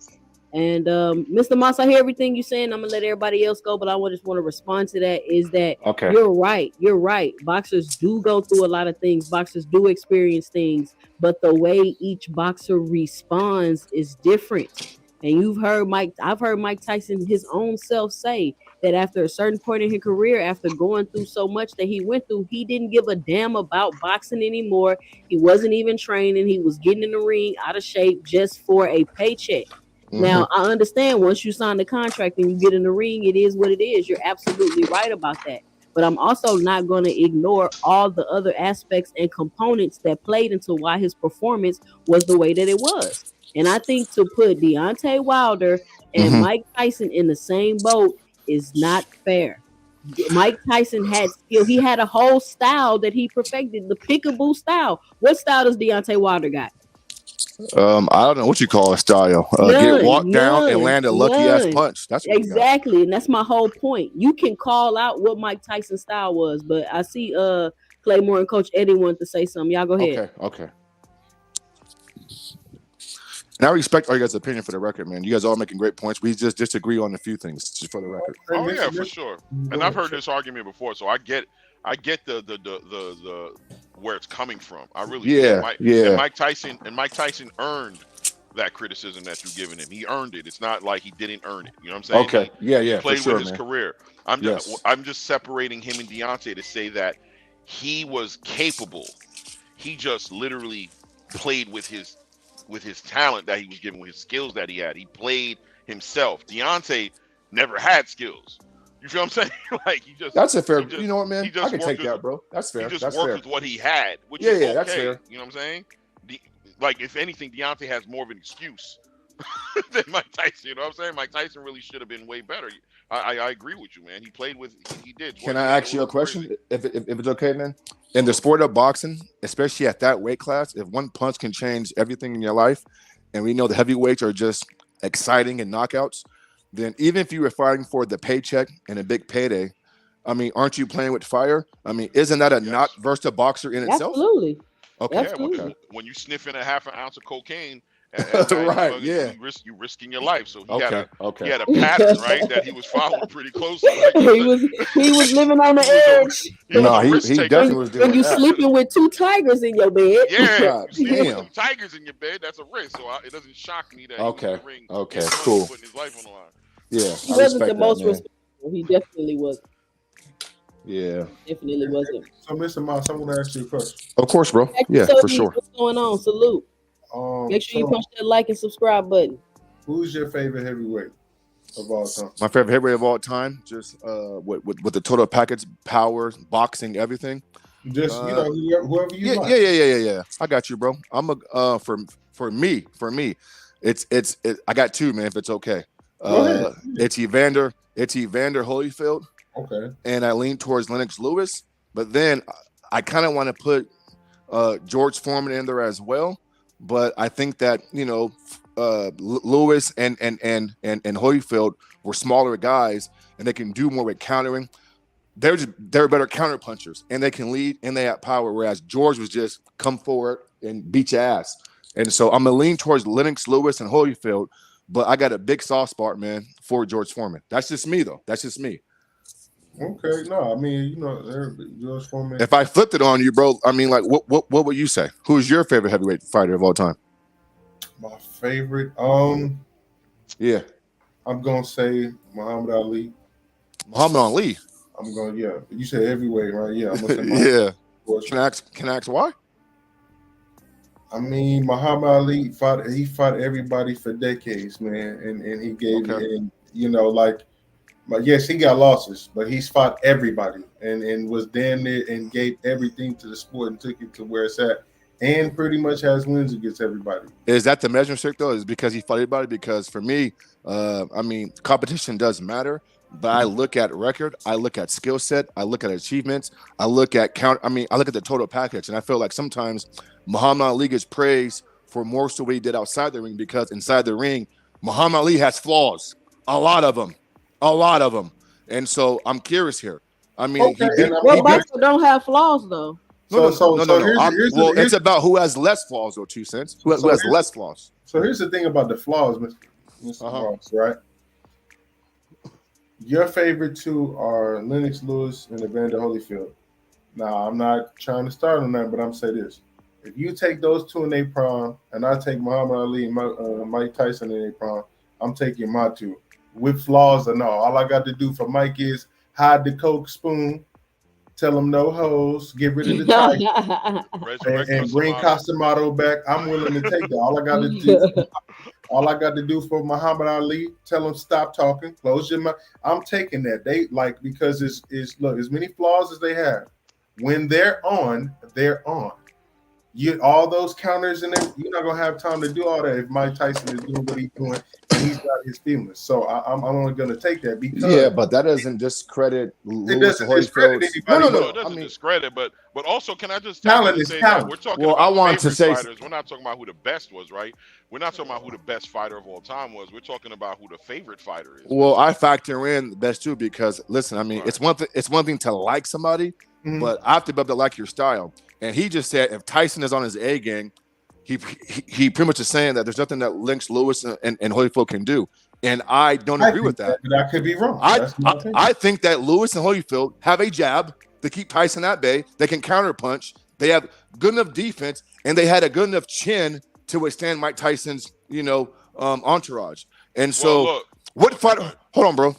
What fighter? Let Clay get him, Moss. Go ahead. Okay, Clay. my bad. Go ahead, Clay. My fault. Well, I was just gonna say that the Tyson that fought Holyfield was a dude who just came out from doing a bid, who was probably, who was rusty to say the least, who just had 2 fights before him, and he still ran it with Holyfield. Holyfield didn't just dust him. As far as Muhammad Ali is concerned, that man looked like a damn middleweight or welterweight fighter in the ring. The way he moved around, the way his foot movement was, how quick and fast he was. The entertainment factor, the fact that he revolutionized the sport as far as the shit talking is concerned, and how he showed other people how to get fans all around the world. So, like I said, your favorite fighter checks certain boxes, right? Like if you're talking about who the best heavyweight of all time was, I don't know. I'd have to think about it. You know what I'm saying? There's arguments out there for Lennox. There's arguments out there for Muhammad Ali and Holyfield and George Foreman and all those guys. But, favorite fighter, Muhammad Ali. I mean, for me personally, Muhammad Ali is one of my favorite, probably one of my most favorite heavyweights of all time. But I definitely agree with the Holyfield, though. Yeah. Hold on real quick. Salute Miss Knockout Boxing 86 TV, Mr. Greg and Lenovo. Hey, Thank Greg. y'all for joining me. Make sure you punch that like and subscribe button and subscribe to the channel if you haven't already. I think Lewis and Holyfield can do more. I think they're more versatile. I think if you take away Holyfield and Lewis's plan A, they have a plan C, D, and E. If you take away Mike Tyson's plan A, he's ordinary. And here's the thing, too.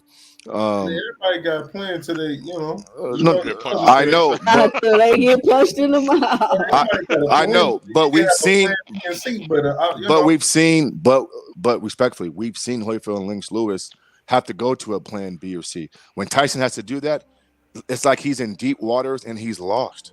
All he does is just fucking resort to fucking wide punches. Whereas Lewis, he moves his head, he moves his feet. That's what I'm saying. Great bro. All right. And Lennox has been slept by Rockman and Oliver McCall. Like he's been slept before he slipped in his game. Tyson quit on his stool, man. No, that's what I'm saying. That's what I'm saying. You acting like you ain't seen Mike. I've seen Mike slip 12 punches in a row. I've seen Mike do punches and angles we haven't seen since the welterweight. So as much as Tyson can quit on the ring or whatever, he's an emotion. That's not an excuse. But I'm saying if he's on, he don't need no plan B and plan C because it's good night. And go get the pillow for him and go take him to his hotel. It's not. But That's the thing. oh my God! He's But on that statement right versus your there dude is. that's on. I'm taking Mike Tyson. I don't need no plan B or C. This ain't my college. And Mike you know Tyson what, bro? is still relevant to this Wow. day. Yeah. Also, This is y'all gonna say that crazy. could He be- just said. I don't He like just the said.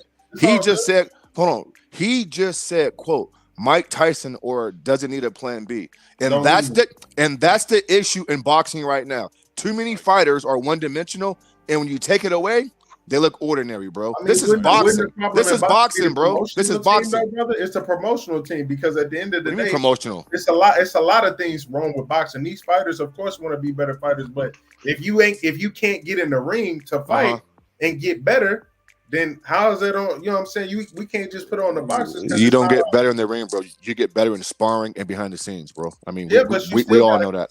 Fight. You still got to fight, but fight in front of the light. Sparring and all that is cool. There's a lot of dudes that look like Floyd Mayweather sparring, but when them lights turn on, they're not the same. So if you were training a boxer, you would tell him that just rely on plan A and like there's no plan B? Never. If I had a boxer like Mike Tyson, first of all, he wouldn't be doing the things. Who agrees with that? I mean, come on, bro. This is boxing. But this is the thing, though, Mr. Moss. You got to understand, like, not all boxers are created equal. Not all boxers are going there trying to improve a skill set or beat it. Some boxers are just going off whatever their attributes are. And once them attributes don't work, they gonna get their ass kicked, and that is what it is. That is what it is. But 2 cents. You should be working always on your craft. Of course, you should be working on your craft, but the thing is with Mike Tyson that you kind of explain is Mike Tyson was multi-dimensional. The fights that he lost him. It is what it is. We ain't gonna create no excuse, but he wasn't what he was when he was doing what he was. Your favorite fighter wasn't trying to get in there with him. That's another thing that goes back to the Deontay. Well, that's a business sport of boxing, bro. Let me say this. All right. Yes, Deontay is never that good as a boxer, but your favorite boxer up until 2019 when he fought Tyson Fury was not trying to see him, wasn't trying to see his name on TV, wasn't trying to see his name on a contract, wasn't trying to see his middle name somewhere else. I don't know that. The sport of boxing. Hold on, bro. It's okay, I get it. Hindsight is 50-50. Well, don't we agree that the sport of boxing is so diluted? Today, Deontay just got knocked out or beat on yesterday. So no, he got beat up his last fight too. No, hold on, bro. He got beat up and was scared to throw versus Joseph Parker. I mean, what are we debating here, man? But I also seen Luis Ortiz, who everybody was scared to fight up to a certain point, get slept twice and nobody wanted to fight him. The same dude Deontay fought. Well, he didn't get slept. I mean, he TKO'd him. A good boxer doing the burn and the slide when he fought. So we're not gonna just Deontay fought a lot of bums. But we don't act like Deontay Wilder ain't come off like a 2-year layoff with a month notice. That's his problem, 2 cents. I mean, I get it, but I'm just saying. For some reason, people think when you get in that ring, like it's just like, oh man, like these things don't matter. That's what I'm saying. It's crazy. I mean, what have you done for me now? Why are we not put in? It's not an excuse. I'm just saying that you still got to take those things into account about how his. I agree with that. I agree with that, 2 cents. That's all I'm saying. He did sign the paper. He did get in the ring. That's cool, but his timing was off. Everything was off. Even though he didn't look the greatest this fight, you seen he was landing punches. His timing wasn't as off as it was in that Parker fight. He didn't even do shit in that Parker fight. He couldn't land nothing. Yeah, that's true too. He couldn't do nothing. But 2 cents. This is why Anthony Parker, brother. I'm sorry. Anthony Parker wanted nothing to do with Deontay. When they used to ask him about him after he fought Anthony Joshua, he was not trying to get that fight. He knows exactly why he took the fight. This is why the sport of boxing needs to be fixed, is because these boxers need to be better businessmen. Deontay had no reason. But you know what the issue is? It's the trainers that's the problem. It's because it's the boxers too. 2 cents. Right. It's the boxers too. Because guess. But 2 cents in boxing. 2 cents in the panel in boxing. It's called Chief 1 and Chief 2. If I'm the boxer, I'm in charge. Meaning. Like tell me, no, bro, no. It is the case. It is the case. Not in the beginning of their careers. It is. What are you in charge of? What are you in charge of? You're in charge of being accountable. You're in charge of being accountable. You're in charge of being told yes and no, and having people around you that's not going to kiss your butt and teach you the sport of boxing. That's what you're in charge of. Andre Ward said, quote, I had to put my pride aside and let Virgil train me. There were times where we threw no punches. It was all inside defensive work. But I want to work on offense. He says, no. Today, we're just doing inside movement, creating space, countering body shots. I mean, that's the old school technical boxing. There's a reason why Floyd and Andre Ward and guys like that have 0 losses because they're complete fighters and they're not afraid. Those are rare, though. You keep trying to build those. I know, but the one thing that's consistent, bro. Hold on, bro. But the one thing that what's your name, bro? Respectfully? My name is Herschel. Okay, Herschel, bro. Yeah. Listen, man, I can tell that you know boxing, bro, and I appreciate your analysis, bro. I can tell. But the one thing that Floyd and Andre have in common is that they were able to be taught and teach outside the ring, behind the scenes. A lot of these boxers, and it's well documented, they don't, bro. I mean, Antonio Tarver says it's best. If you uncoachable, you uncoachable. That go for any sport. But I agree with Mr. Moss. He's right. They should take a way more deeper perspective and being more self-aware about their skills. Yeah. I'm trying to get to you, Mr. Moss, is, bro, you know everybody ain't gonna do that. You know some of these dudes ain't got it like that, man. Like, let's be 100. It's just like the NBA now, right? You would think with all the money y'all getting, y'all don't have no flaws. But at the end of the day, you know, it's only some people that really, really want things in life that desire it. How you making millions of dollars and you ain't got no nutritionist? That shit don't even make sense. Exactly. You're supposed to have everything, a nutritionist, a spiritual guy. I agree with that. And from A to Z with all the money you get. I guess. Oh, my bad, Ray. I ain't even see you backstage, but you know how it is. And I get you right. Look, you're right. Yeah. At the end of the day, this is all on Deontay. And it hurts me to say, because he never did what he was supposed to do these last 3 years. First of all, you got in a fight with Tyson. You said he was cheating. If somebody's cheating, like you said they was cheating, I'm not fighting them. I'm gonna take the money and say, "Oh, look, I'm gonna fight somebody else." If the water was spiked, if you got some in the gloves, you're doing too much for me. Ray, we got CK Ray in the building. Because you basically beat that boy lights out. And now he's just like your bum. And man, I'm hearing a lot. I'm gonna let CK Ray get his bars off because we got a couple of more minutes left. But before we do that, shout out to Daryl T. McKinney for the $20 in the cash app. Appreciate that, fam. What you got, CK Ray? Drop your 2 cents. We got like 3 more minutes left on here. Absolutely. I'm gonna touch on a few of these subjects. One, Deontay Wilder was who he was. They put him in the ring with fighters that he was able to beat. You already established that.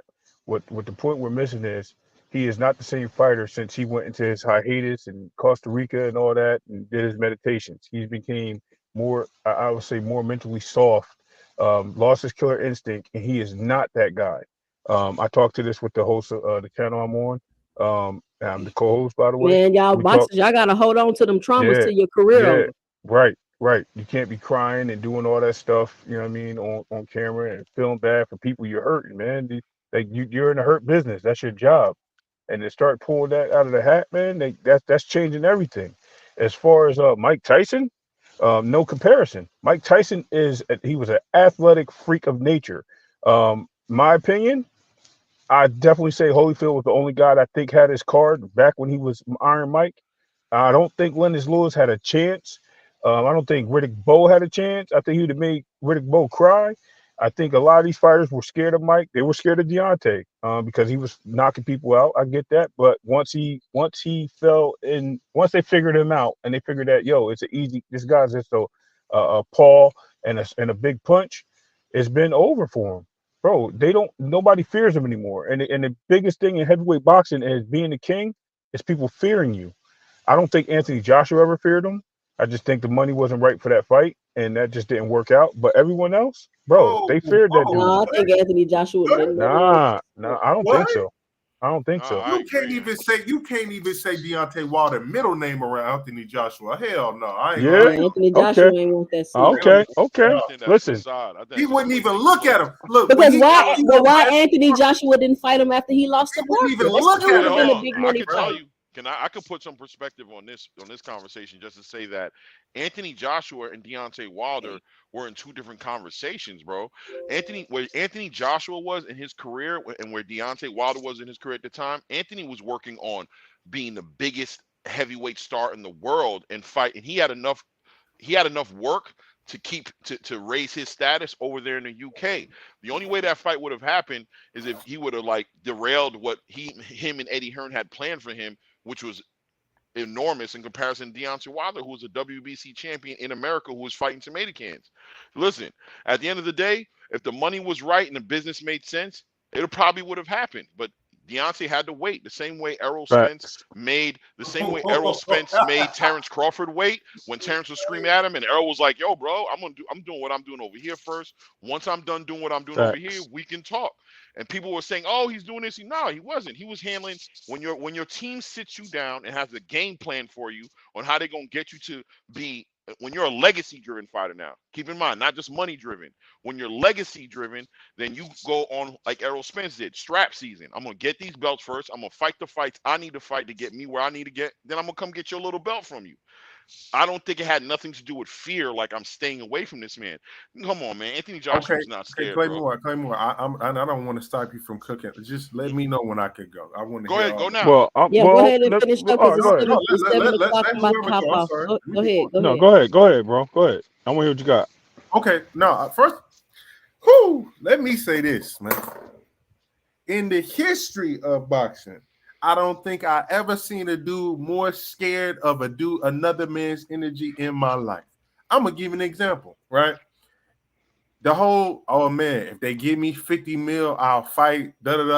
So they came out calling, had the 50 mil. The man, his whole conversation changed. Conversation, man, like when was it? When set up, you just can't. Okay, that's cool. We let you slide with that. Whatever you want to wait, you want to build your profile, but we can all agree that's ducking. Because if you feel like he's nothing like you say he is, if you feel like you the best, if you feel like you the champ, if you building your profile, why not knock him out and add him to your profile? Was Errol ducking Terence? Was Errol who? Was Errol? No, Errol was not ducking Terence. No, he wasn't because he fought him. Because he fought AJ. No, no. Yeah, but why didn't Anthony Joshua fight Deontay? He was trying to get his belts, and then when he lost his belts to Andy Ruiz, and still didn't want to fight him. Okay, at that point now he's back on a mission to get them back. No, go fight who you supposed to fight. It's a boxing prediction. Salute. This is called ducking. This is called ducking. This is official ducking. Right. And how we know he's scared of the man is. Was there a contract for $50 million or was it just an offer? I mean, he said $50 million. If they give you an offer and you don't want to take it, no. The offer was verbal though. Wasn't it a verbal offer? No, They called him. So if they called him, it's verbal. Calling is verbal. I mean, we gotta have the preliminary talks before we. I know, but the preliminaries usually a what's name sheet, right? Usually an offer sheet. No, we talk first, and if you agree to the talks, I send you the terms. And if you agree to the terms, I send you the contract. But did he get the terms?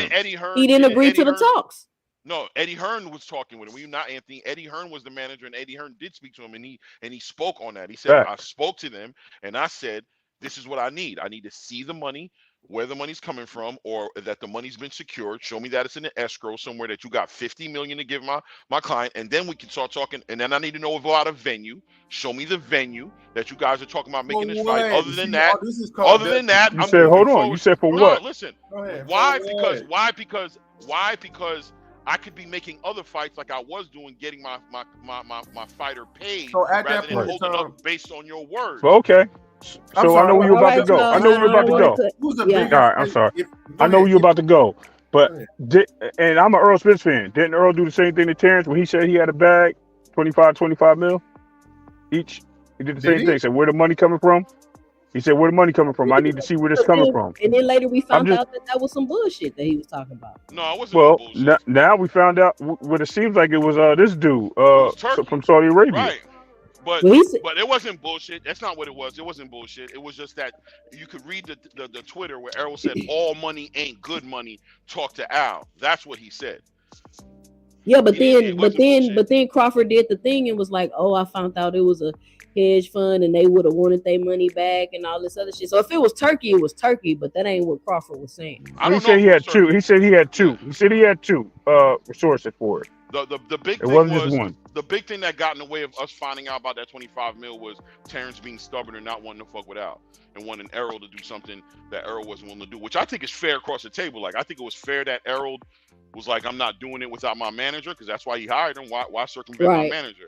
But I also think it was fair of Terrence to be like, I'm trying to be independent. I just think it just didn't work out. You know what I'm saying? But I think at the end of the day, the business of boxing sometimes supersedes these fights. Always.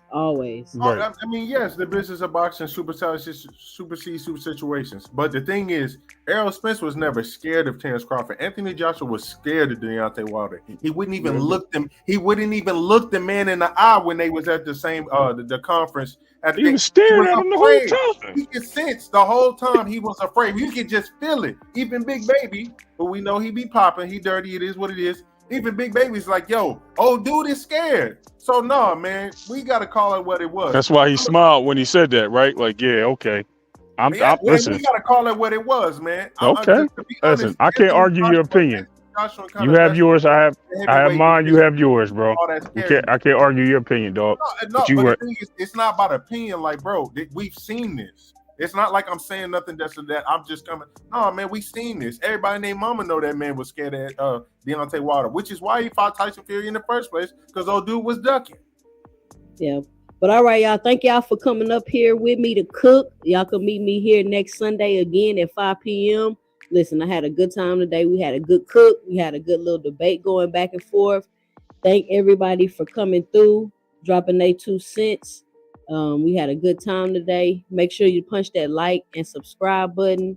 Be sure to comment, subscribe, like, especially if you're watching a replay of this channel. If you would like to help support the channel and donate, you can donate at 2 cents boxing. Drop a cash app. Thank you for everybody that donated today to the channel.